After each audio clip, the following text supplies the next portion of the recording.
Hi, I'm Danger Dan Jers, the host and GM of the D&D Real Play podcast, D&D Dark. Join us on Wednesdays for an absurd, over-the-top comedy horror adventure, starring some of history's most infamous monsters. I'm Ben Magnet. I play Mary Frankenstein, our barbarian. I am Daniel Cruz. I am playing Imhotep the Mummy, our cleric. I'm Jordan, and I play Larry Talbot, a lycanthropic warlock. I am Grayson, playing Jack Griffin, the Invisible Man, the party's rogue. I am Aaron. I play the Phantom of the Opera, our bard. For more information, go to dndarkpodcast.com and listen to us anywhere you find podcasts. Let's go. Master of all things tabletop. With the Paladins of Podcast. They ruin the games you love by talking rules that suck, how to build kick-ass encounters, destroy worlds, and really get your players invested. So go ahead and throw that fistful of dice at someone. Because we're going on a side quest. It was. Holy I hell, think we man. should do it a second time. And that poem you whipped out, what was that? Walter Whitman? Wow. You knew it by heart. It was all so in the moment that I can't repeat such beauty. You know, I felt that, man. I really felt that. I'm getting a little worked up. I just wanted to thank you for that. That really changed my life. Well, we're glad to have you here from Dragon Slayer RPGs, right? Yes, that's right. Yeah, Dragon Slayer RPGs. Yeah. And you are the Peschke or Peschke? Yeah, that's what Alex on the Discord calls me. I prefer Peschke, but I'm not going to correct him. So, yeah. Rock on. Welcome to Side Quests. Thank you for joining us. All right. Yeah. Well, I'm happy to be here, guys. Good. Now we've gotten in the habit of just kind of jumping in lately, so I'd really like to follow the same formula. Why don't you tell our listeners a little bit about you, the time that you've spent in the tabletop gaming hobby, a little bit about your projects that you've got going on, and we'll take it from there. Yeah, so as mentioned, my name's Peschke. I do game design, I guess. Eli called me a game designer, so I guess that sticks. But I've been playing RPGs for close to 2 decades at this point. Basically been GMing pretty much since I started playing. I just wanted to jump behind the screen as soon as humanly possible. Mm-hmm. My big project right now is a game called Bonfire. And the pitch is I've been thinking about this pitch for like 2 weeks at this point, and I still got nothing. The best I can think of is I wanted to fall in love with RPGs again, and I wanted tools to tell different stories. Okay. Than what you traditionally have. I wanted tools that actually helped GMs run games that were not just combat, that had climaxes that were closer to, Studio Ghibli films or films that were about a clash of hearts. The only stories we're telling is the human heart in conflict with itself. And so it's very inspired by those. It's very inspired by Studio Ghibli, Game of Thrones.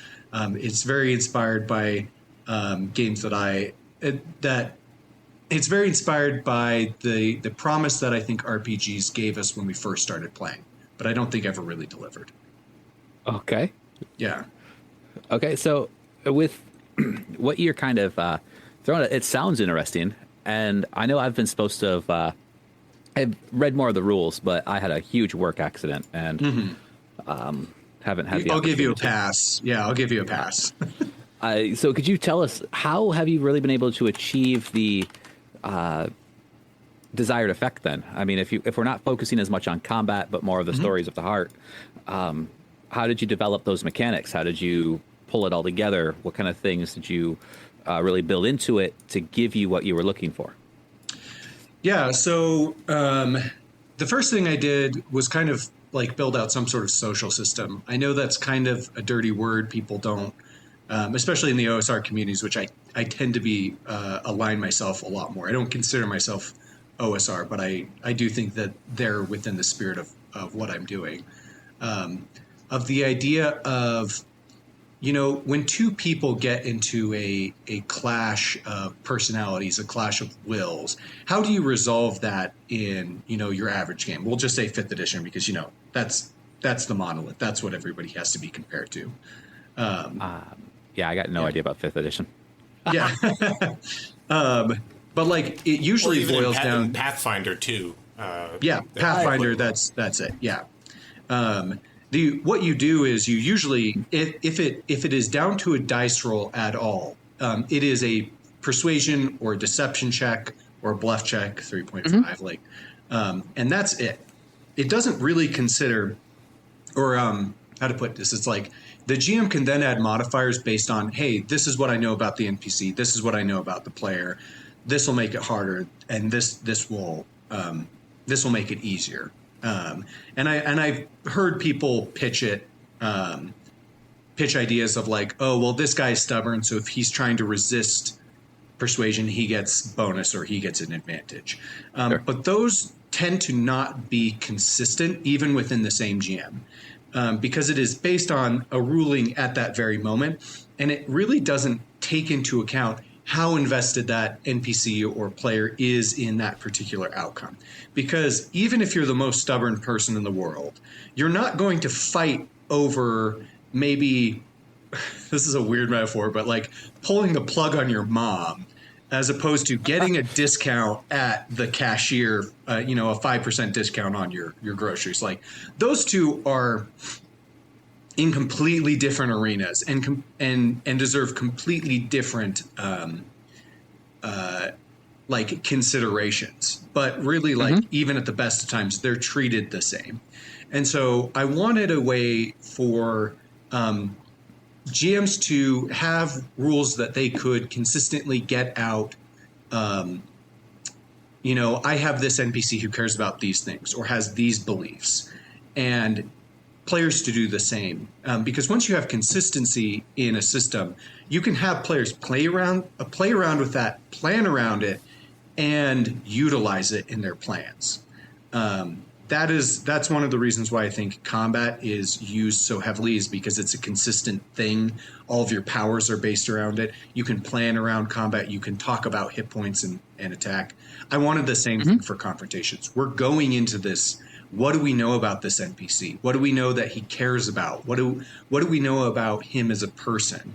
And what about my character? Would my character even care about this? And actually, the best example of this is I was actually playing under my sort of co-developer. And I was playing an orc who's very traditionally orc. I just made him very orky. And he wanted to try to get something out of this hireling that he paid. He wanted to essentially get him to do the dirty work. Because as a player, as a character, it would have been the most advantageous thing. Put him in danger in this unknown, whatever. But because I had a specific conviction, a specific belief attached to this character, the GM was able to call on that and basically say, would your character really do this? And I said, you know what, you're right. And so that is kind of fundamentally it's about creating a system that the players can grapple with and the players can use. And when you do that, you're inviting players to create stories that don't simply escalate or climax in combat, but they can climax in simply a confrontation, a battle of wills between two opposing sides. That was the core of what Bonfire is about. Bonfire is about empowering players when everything is on the line, giving them those tools to do something cool. So mechanically, I like that sounds. You've added structure to situations that aren't just combat. Correct. And you've added structure to convictions, beliefs, devotions, so that mechanically you can express yourself having an addiction or a flaw or a strong character trait. Correct. Yeah. and then hooking those into combat and skill challenges as well. That's kind of where we're working on right now. But yeah, if I was more succinct, that's what I would have said. No, that's great, because I'm looking at the base rules reference right now, which awesomely enough is pay what you want on Drive-Thru RPG. Yep, it's also free online as an SRD. So, yep. So because it's free online as an SRD, and I download the PDF, I'm going to honestly tell you I paid $0 for it. No, perfect. That's about what it's worth at this point. It is still in beta testing. What I'm reading is the can and cannot do's, and I like that the way to initiate this confrontation is that you have to meet the two really criteria. The person can do what you want, and they're on the fence about it. And that makes a whole lot of sense, because if they're already willing, you don't have to initiate a confrontation. There's no convincing to go about it. If they're incapable, but they'd like to, they still can't help you. So I like the fact that mechanic is kind of built in, because as a GM is looking at any kind of social structure, this gives them essentially the framework for any time they need to do said roles. I dig it. And the idea is specifically like, you're not going to convince the king to give up his throne unless you're really clever about it. And I think that's also the point of having those cans and cannot do. It's like, I don't want to cut players off from having those really cool moments where they're like, we were able to convince the king to get off of his throne and give us the kingdom. But they're only able to do that by clever thinking of, what does this king actually care about? What leverage do we actually have? So you open up those moments, but you make them earned. And by making them earned, you make them meaningful. Both to you and the players in the story. Right. And that makes sense. Taking a little bit of a step back, what sort of dice system does Bonfire use? I know we're talking about like giving modifiers or letting people roll, but how do you do it? Yeah, it's just a straight D20 system. So you have your standard 6 dice. I really like rolling dice. I like rolling different sides of dice. People have made very compelling arguments for dice systems, but at the end of the day, I mean, I do have reasons for it, and I could go into why I chose the D20 over anything else. But at the end of the day, I just like rolling a big ass dice. Like, that's what I like. And when I roll damage, I like rolling a lot of dice of different sizes. I like the sound they make. I like picking them out. Yeah. Oh, you would love the system I'm working on, bro. Yeah, yeah. I have definitely heard about that stuff. You sent me that's the Dragon Ball Z one, right? No. No, I am working on a new system, and I was initially starting to theme it around medieval Arthurian legend. So a little bit low fantasy, but I've recently changed the name of the entire rule set, and I'm going to treat it as a toolkit that can be flavored as is. Nice. Desired. But yeah, it's your desire of lots of dice is kind of where my system fits. So I dig that. Yeah. But reading through, because I want to make sure I kind of understand this. And Eli and I both agree, and I'm sure you do too, when you come across great things and mechanics or themes, etc., steal it. Use it in your games, etc. So looking at the make a check in this confrontation setting, is there a set DC, or do you use a sliding scale of degrees of success?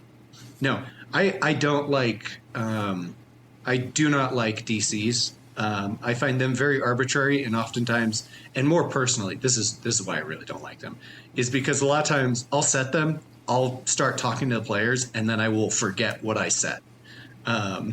And so what Bonfire is about is doing an active defense. So the enemy will roll a D20 baseline, and then they'll either add a flat modifier, or my preferred way of doing it is you add an additional dice, so a D6, a D8, a D10.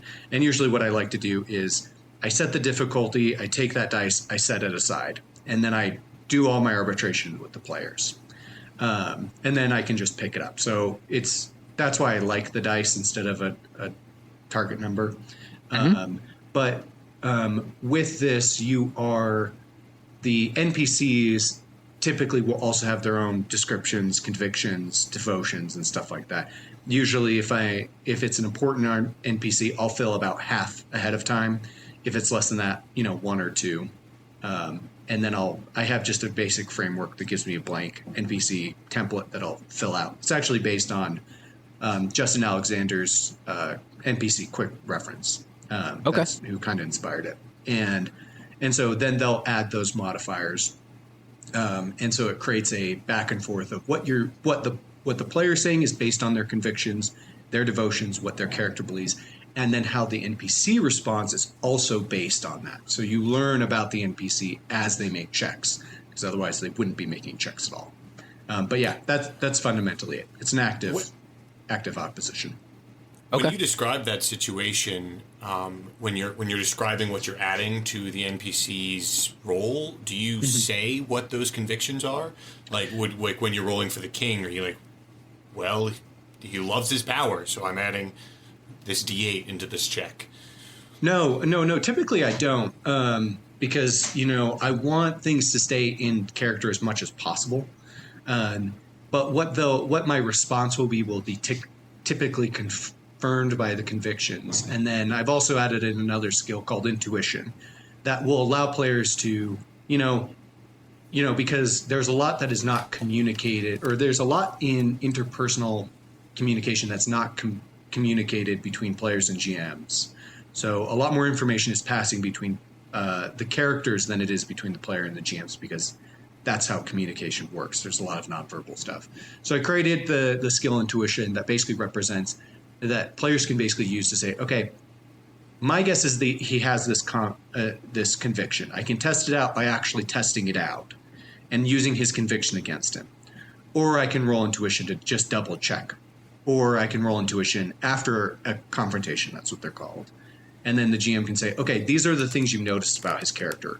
And being more open about like, okay, well, here's some convictions that you noticed that he has. And so like typically I won't communicate that stuff.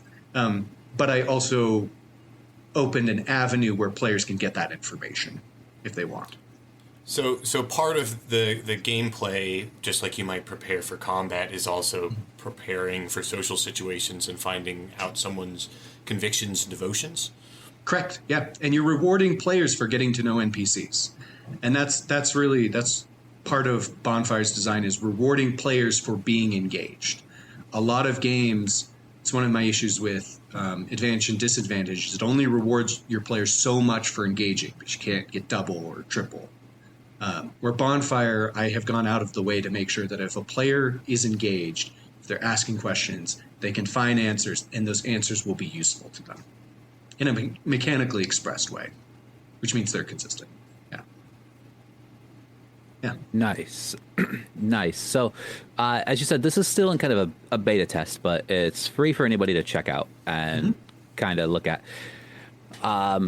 Is there a way for them to submit feedback or criticisms or ideas? Yes, we have a very active Discord, very active criticizing Peschke community. There is a Discord link on the site. There's also a Discord link within the PDF. And you can go in and give me feedback on stuff, unclear rules, ask for how things are. We're kind of at that stage where we're mostly tweaking numbers at this point and clarifying what rules mean. But yeah, it's a very active community. I am very blessed to have the people in my Discord that I do, because they seem to really like the game, and that justifies it a lot to me. That what I'm working on is good. Yeah, of course. So does that also mean that Bonfire is kind of your default go-to game, or are you still playing other systems? Yeah, it's kind of my default game because it's all I have time for, really, between my wife and work and stuff like that. In fact, I don't really have time for Bonfire. I just make time anyway. We got to make time to do what we got to do. Yeah, I'm also very active in the Hackmaster Discord. That's where Eli and I met. Discord, Hackmaster was the game I started. The 4th edition was the game I started on playing role-playing games, and then I've just been active in the community because I have a deep and abiding love for it. I don't get to play it as much. I don't get to run it. In my opinion, Bonfire is better in almost every way because a lot of it is a lot of it is I can't say taken from the Hackmaster because I think that opens me up to copyright, but it's certainly heavily inspired by a lot of the stuff that Hackmaster brings to the table. Sure. But yeah, so as much as I would love to, I don't have as much time. In fact, I had to quit the 5th edition campaign I was in just recently, so for lack of time. As someone who really likes Hackmaster, I very much enjoy Bonfire as well. Mm-hmm. Yeah, it's like Hackmaster Plus. So sounds like shots fired to Eli's favorite game. No, I really like Bonfire. I've played a few games of it myself. Yeah, ran some games. I haven't had an opportunity to play, but I will tell you, prior to Eli telling me about it and it being your game, I had come across it one other time. That's because I sent it to him earlier. I swear. Yeah, that's true. Yeah. Nope. I was going through my my tabs in my drive-through RPG wish list and things that I liked, and it had been flagged already. So, oh, really? Yes. Yes. It was like anything that's pay what you want is something I flag for later. And I was like, oh, shit, I got to learn about this now. Yeah. So that's great. I really dig it. And the Hackmaster thing, I just recently went to Tennessee and in a secondhand store, dude, found like 4 or 5 4th edition Hackmaster books. 4th edition, I love it to death. It is a monster, but yeah. I grabbed off of Amazon. I ordered the Player's Handbook, the DM guide, and I think a DM or a player guide for 5th edition as well. You found some of the gems too. You found a number of the Hacklopedias. And yes. Those I think are just hilarious. They're full of absolutely. Some of them are awesome, and some of them are just hilarious, like a pudding golem. Yeah, the gummy worm creatures. I loved it, and the fact that they put 4th edition is one of those things where somebody was talking about it being a parody, and I was like, it is the most sincere shitpost of an RPG, and I will love it until they put me in my grave. Like, it's nice. Yeah. Nice. I've looked through the books and I'm like, shit, I don't understand any of this right now. Oh no, it is a dense system. It is an incredibly dense system. I can't even imagine picking up 4th edition if I didn't have my brother to induct me. Because I think even by crunchy systems, it's considered a crunchy system.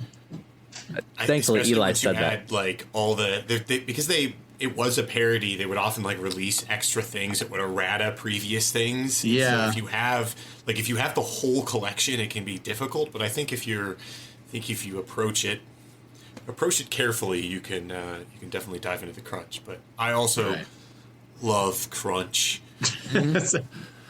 I'm finding I'm the same. I love a lot of extra rules I may never use, but they're there in case I want them. And I love all the extra numbers and modifiers, etc. Which is I'm a big 1st edition Pathfinder fan. Yeah, that is a crunchy game. That is a crunchy game. Yeah. No, I love it because it's one of those things where I think the more that you learn about a system, the crunchier it is, the more you're rewarded for it. Where I see a lot of games that come out that are fairly fly-by-night, where people get really excited about them, but because there's no mechanical depth, there's no reason to stick around. Like, it's like dating the super hot girl, and then you go out on a couple dates, and you're like, wow, there's nothing going on underneath here. So the lights are on, the hood is on. Yeah. And the nerdy girl at the library takes off her glasses like you're in a 90s movie, and you're like, oh, she was pretty all along. Right.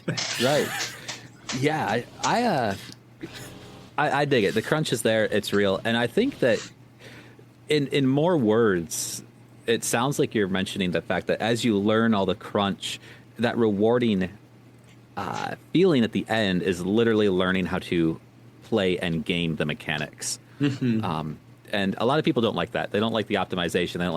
They don't like the min-maxing. But as Eli and I have talked about, challenge ratings, something hit me in that every game in combat scenarios, the monsters are optimized. Like they're not poorly written or poorly designed to have like weird character flaws that don't make sense. They're optimized to hell, and it would make sense for all the players to be as well. You don't get that without crunch. Yeah, well, and I actually think that this is something that the 4th edition Hackmaster did really well. I think one of the issues that you come with gaming the system and with optimization is you can oftentimes make other characters and players, and by extension players, at the table irrelevant. And then you create all these knock-on effects for the GM, who then has to sit there with an open book and like go through your spells and figure out, okay, if he casts this spell, what do I have to do to counter this so this actually works?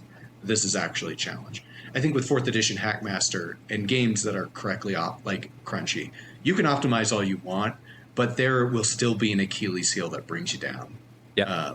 I love that about 4th edition. You had people who could optimize to hell and back, and they could still be brought down, and that made the GM's job easier, but also allowed other characters to shine. So I think when people complain about optimization, that's the heart of their issue. So I think 4th was like embraced the idea of, at least like in combat, the adversarial nature between like a GM and their players in kind of in a healthy way. And by embracing it and kind of giving both sides equal punching weight, it doesn't feel unfair. But you also have to know that mentality going in, that it is that head-to-head clash. Yeah, and it's one of those things where, I've talked about my deep love for the trope of like the two enemies who respect each other, even though they're enemies, and they stare across. That's what I feel like is the perfect GM player relationship, is enemies that respect the hell out of each other, and they will bring the best out of each other through struggle and adversity. That's my goal. So I think that's fair. That's a good goal, especially as you're behind the screen. Yeah. So I dig it. I dig that. So, yeah, I really appreciate hearing everything about Bonfire. It sounds like the kind of system that appeals to my nature quite a bit. So I'll see what I can do to get it on the shelf and maybe get some people to play. Well, we are working on the Surfer right now is helping me build a new introductory adventure. I also have an online open table that I do for people. I'm also running 2 open tables at my local game store. So if you're in the Salt Lake Valley, you can hit us up. But yeah, I'm just trying to get people to play it. People tend to fall in love with it. So that's good. How often do the same people come back to your open table games, or is it a variety every week? It's interesting. So I start up the open table with about a month ago in person. And then I've also done the open table online since pretty near starting the game. And I have found that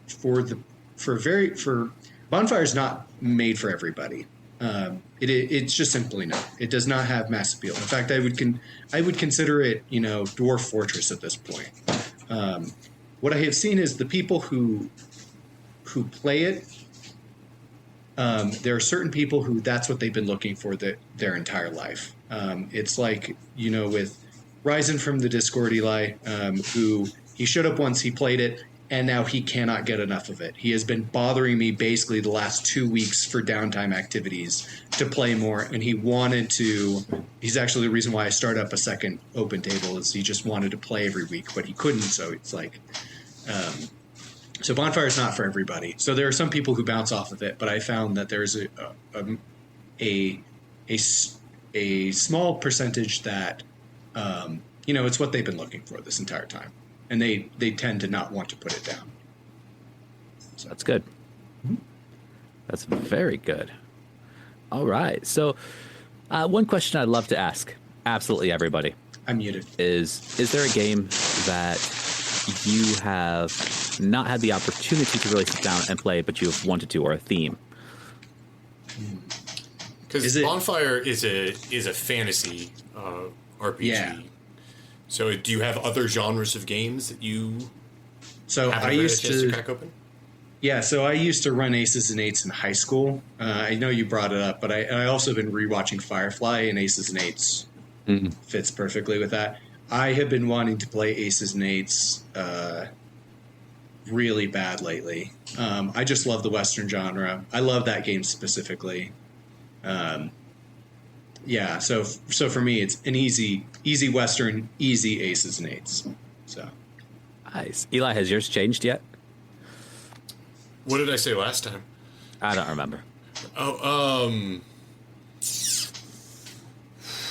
It probably changes every time someone asks me. That's fair. Mine does not. It's still Space Marines, damn it. Nobody wants to run a frickin' Space Marine game for me.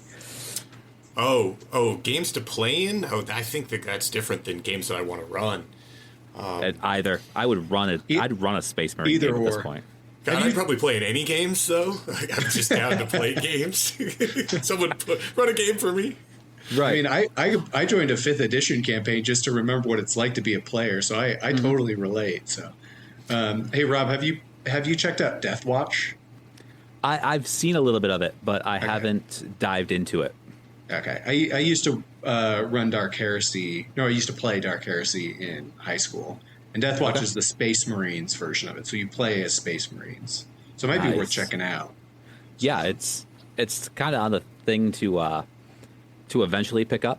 Like, I got a list, and it's not really in an order of how I buy things. Yeah. But I have moved all of my first edition Pathfinder third-party publishing content to the top, and filtered in some of the other things. Like, I just recently picked up Legends of the Five Rings, not the 5e version, but the 5th edition of the game system itself, as well as the 5th edition Vampire the Masquerade.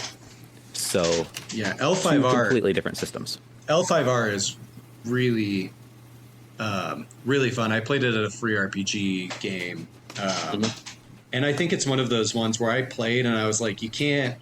It is so setting and genre specific that like I think doing a 5th edition version of it was kind of a travesty because of the way that they did stats. Just that subtle way, the difference between, strength, dex, or whatever, a reflection of, physical or objective parts of your character's ability to fire, water, air as reflection of your character's personality, I think is really cool and something that people should experience, because it's just a totally different way of looking at stats, but brings so much to the game. Wait, I've never looked at Legend of the Five Rings. What's the stats? Yeah, so Legend of the Five Rings, instead of having strength dex, it instead has fire, air, water, earth, and metal, which are based on the elementals. But they don't reflect qualities. They do not reflect. So earth does not represent your physical strength or your physical vitality. It represents earth, which is how steady of a personality you are, how grounded you are. And fire doesn't represent dexterity. It represents how intuitive or how innovative you are. And so when you make a check, you're not actually how to put this? It's like in D&D, when a fighter makes an attack, they're going to use their dexterity or they're going to use their strength. When a samurai in Legend of the Five Rings makes an attack, they could use any one of their 5 stats based on their approach. If they're being reckless, they use fire. If they're being defensive, they use earth. If they're in a duel, they use void. How much can they empty themselves? And so your stats end up reflecting your personality more than they represent objective physical qualities about you. And that leads to a fundamental different way of interacting with the world, because you're not saying, I'm going to lift these bars, so I'm going to use strength. You're asking, okay, well, I'm going to lift these bars using a fulcrum, or I'm going to put my whole soul into it, and that will change the stat. So every action, even something as fundamentally physical as lift bars, could use any of the stats. So it leads to a very different approach in how you role play your samurai. I think it's brilliant. So. Yeah, it's a setting that I absolutely love, and I love the flavor of it. Like, I'm a huge feudal Japan and samurai nerd, so I really fell in love with it when it was really kind of a companion to the Oriental Adventures in 3.5. So since then, I've kind of always followed along with it, and this is the first time I've actually picked up the books. So super excited to get into that. Yeah. I just picked up the RuneQuest books because I love the world building. I'm a huge world building nerd. So the only four role playing games that I have is Legend of the Five Rings, the 4th edition of Warhammer, that Fantasy Flight that uses the Genesis system. Okay. RuneQuest and Call of Cthulhu, which I just bought the starter set because I was thinking maybe a little bit of change. I needed something other than fantasy every now and then. But never end up renting, so I don't know why I spent that money. But yeah, I feel the same way sometimes. If you lure to see my bookshelf, I mean, I got my Pathfinder, my 3.5 D&D, Base End, Twilight, G.I. Joe, Power Rangers, Marvel Superheroes, Mutants and Masterminds, Morkborg, Base End. So many. He's got 5 games, and you have 1,000. That is not similar in any regard. Yeah. Dude, actually, one of my favorite games was last year's any award winner game of the year. It's Thirsty Sword Lesbians. Oh, yeah. Powered by the Apocalypse. I definitely have opinions about that. The system is not my absolute favorite, but I love the game itself. And I love the fact that thematically they took all of the elements and they pushed it in an over-the-top direction that just seems to fit and work, almost as if it's a satire of itself, but yet still takes itself seriously in all the right ways. Yeah, it's a sincere shitpost, yeah. Yeah, I love it. Yeah. I think it does. I think it really helps in RPG to know your genre and know what your niche is and dive into it. Right. I think it won't. I don't think it can hurt you in any regard. I think generic systems end up doing worse. Are you throwing shade at Rob's generic system? Is that what you're doing, Eli? Indirectly. Yeah, generic systems are just the worst. Anybody who designs them just terrible, awful, man. Well, it's the generic system is just a toolkit. Once you flavor it, that is really where the life comes into it. And I had told Eli quite a bit about the Cypher system, which I absolutely enjoy the idea of the system, but without the flavor, I'm missing context, so it's hard for me to grasp the rules. Right. So you yourself dislike generic systems, and you're building one. He's allowed to be a hypocrite. Hey, it works. Just because I'm not a fan of it doesn't mean it doesn't work. So I'm going for it. I'm going all in. So it's incredible. And I've got to say, for the first time, designer here, I've got no idea what I'm doing. And I'm just kind of throwing noodles at the wall to see what sticks. And I'm developing a system that I would want to play. And if I want to play it, I'm sure there's at least 3 other people. Right. But I'd like it to be appealing enough to get a larger market share than 3 people. Yeah. It's interesting. Well, and I think it's interesting because there's a balance between.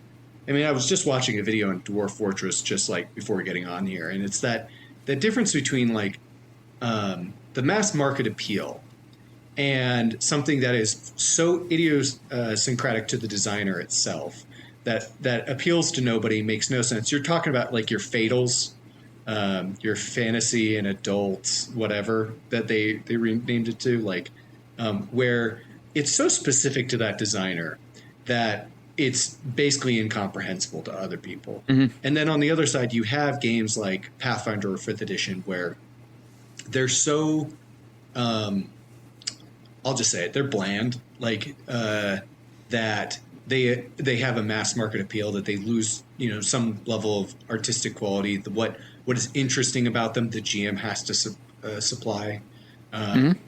And I don't have an answer to that. I also struggle with that because I would like people.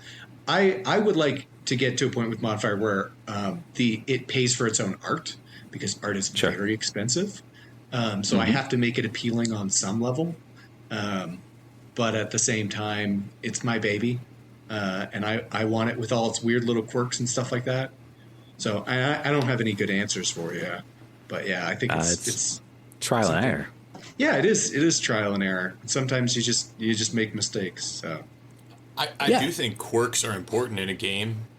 Having your designer's philosophy be on a game, I think, is just as important as people enjoying it. You should have players enjoy your game that you want them to enjoy. Yeah. Well, it Yeah. gives it texture. I mean, 4th edition Hackmaster is an incredibly quirky game, and you end up learning to love it and kind of missing those things when you design something super sleek. I mean, people call it soul or whatever, but honestly, I think it's just you're showing that there was a human who made this and not a dev team. So Yeah, and I think you can really see that in a lot of, I want to say, mainstream style products or largely popular products. They miss that mark on the soul, the essence, the originality. They just seem to rinse, wash, repeat. Yeah, it's almost like AI designed by humans. So how about that AI design? Anybody got opinions on that? No, I'm just kidding. We can cut that. We can cut that. It. That was just me. That was just me poking fun at Eli. So we've had the AI art conversation, but because we're leading up to this, they got like Chat GPT and the AI text programs, and I've played around with it, but I found it is really incredible when it comes to seeking out certain bits of information. So I don't use it to write adventures or modules, but I have asked it to write a little bit of like memoir kind of things for player information in my games. I have primarily used it for statistical opinionated information that it can find on mechanics I want to put in my system. Interesting. Like what? I asked it very specifically. I said, what is the general opinion on contested roles? And it says that while contested roles are less popular than some of the more common difficulty class checks that are made with a static number, there is a decent amount of people who still enjoy them. But it will always come down to the players in the party of the other group of people that you're playing with. Which, yes, I know that, but I didn't realize that there was enough people to say that it was an enjoyable system. I can't necessarily trust AI, but it gives me a start to say, yeah, I can continue looking into this a little farther. Are you using ChatGPT as a magic 8-ball for systems you add to your RPG? Yes. That's awesome. Yes. And it's actually, I'm thinking about including something, a very quirky style mechanic that represents a little bit of AI in the system. And outside of our recording, I'll tell you the name idea I've got for it, because I'm super excited about it. But it's one of those things. That's interesting. That's really interesting. Yeah. And here I am just like sitting there considering what effect a mechanic will do, and I should have just outsourced to AI. I mean, one of my side projects is like a game based on The Witcher. And it's that, concept. Odyssey? No. That's my sci-fi game. No, this is called Hexer. I actually haven't talked about it at all in the Discord because it's really like this is just something. Yeah, this is the inside. It's scoop. leaked This is like now. I know this is something that I have never talked to anyone on the Discord. I don't think I'd even talked to Jeremy, my co-dev. I've only brought it up once, but like the concept with playing 5th edition, you have a concept of you're really a heroic person. Right from level 1, you're theoretically better than, the average person. And having played 5th edition, I can say that the rules don't reinforce that at all. The mechanics don't reinforce that at all. And so I thought to myself, like, well, what if what would a game about actually competent master monster hunters look like a Geralt of Rivia? And so when you make... So the core fundamental thing is when you make a check, you don't make a check to succeed or fail. You only make a check to determine how long it's going to take you to succeed. And the more skill you are, the quicker you do it. And so if you're going to do anything, you're going to succeed on it, but it's the question of time. And so I've made time a major component of this, where it's like the monster will continue to act and you'll get paid less money. That's your kind of win or lose condition, and people will get more pissed off at you if you take too long. So you have to balance time and stuff like that. Right now, it's mainly framework and just a splattering of ideas. But what I should have done is just gone to Chat GPT and had him tell me how to make it. So, but yeah, so that's my super secret project. Yeah. Awesomely flawless. And Still super secret, by the way. Our 9 listeners are going to love that. Well, I plan on sharing this with a lot of communities I'm a part of because, I'm sure they like to hear from me, I assume. That's what they like to do. I assume they're just waiting on bated breath for me to talk, so. We appreciate it. We were always depressed when we had to reschedule. I know. I mean, Rob, you got injured so that you could, delay the interview. I was sad. Yeah. I cried all yesterday. Uh-huh. I cried for a different reason. It really hurt. Yeah. So we've talked about the fact that I was injured at work. So people are going to be semi-curious. It was a small, thin piece of metal stock, 25 thousandths thick, that got caught on a spinning carbide spindle burr. And when it broke, it launched that thin piece of metal across the department, and it hit my arm first, causing a 9-centimeter laceration into my the upper part of my lower forearm, right under the elbow. Freedom units. No idea. It's actually about 4 inches. So about 4 inches long. Super deep. It didn't seem to hit any tendons, but I lost the ability to open and splay my fingers on my left hand. Yeah, the doctor says you'll never walk again. Can you roll dice with that hand? Yeah. Truthfully, if I use my right hand to open my left hand, it'd shake really hard. They'll probably fall out. But I'll be restricted to a dice cup. Do you have any... is this going to inspire a trap? You know what? It may make me rethink the idea of causing a loss of limb for my players. Like, this sucks. I don't think you guys should deal with this. Honestly, I love those sort of status adjustments. I throw them on all the time. It's like, yeah, you do this thing, you strain yourself. You don't just take damage. You also can't really properly attack. I love that sort of stuff. That is something else in the system I'm working on. I'm also a big fan of that as well. You're so titillating, Rob. Again, I don't want to spill all the beans in the podcast yet because I'm still working on all the general rules. But after we close up the episode, I'll fill you guys in a little bit. All right. Fill you guys in a little bit. But we're hitting the 45-minute mark. Okay. So, does anybody have any awesome words to close out our episode? Buy a parka from Peru. Yeah, it looks great. Yeah, it's super comfy. If you can get a poncho or a parka, I would say get one. Yep. And after work injuries. Actually, Eli, it does remind me of when I was in high school drama, somebody had a poncho that they had.